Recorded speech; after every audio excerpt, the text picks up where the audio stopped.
এলাম স্টেশন ট্রেনের ঝিক ঝিক ঝিক ঝিক ঝিক ঝিক ঝিক ঝিক করে চলে যাবো স্যাক নয়। গুড মর্নিং এভরিওয়ান, সবাই কেমন আছো? আশা করি ভালো আছো, আমিও ভালো আছি। পুতুল দে ব্লগে নতুন একটা ভিডিওতে তোমাদের অনেক অনেক স্বাগতম। চললাম মা ছেলে রেডি হয়ে আজকে পুজোর বাজার করতে। হ্যাঁ, এখন বাজার মানেই তো পুজো। হ্যাঁ, তারপরে আজকে আমরা না বাসে যাব না, আমরা ট্রেনে যাব, আর যাব হচ্ছে আসানসোলে।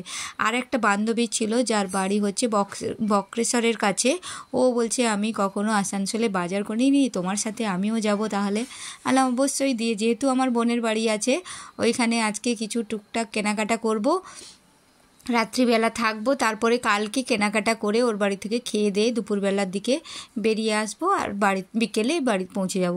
এই দেখো এখানে চলে এসেছি, আমি আসানসোলে নেমে গেছি। এবার আমরা প্রথমেই ঢুকেছি বাজার কলকাতাতে।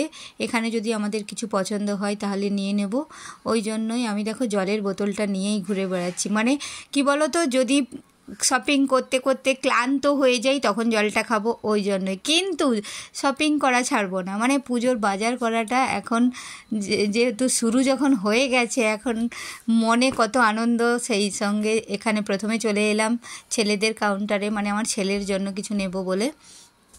তারপরে এখানটাই টুকটাক কেনাকাটা হয়ে গেল, ছেলের জন্য টুকটাক কেনাকাটা হয়ে গেল। এবার আমার নিজের জন্য একটা শাড়ি নেব বলে শাড়ির কাউন্টারের দিকে এলাম।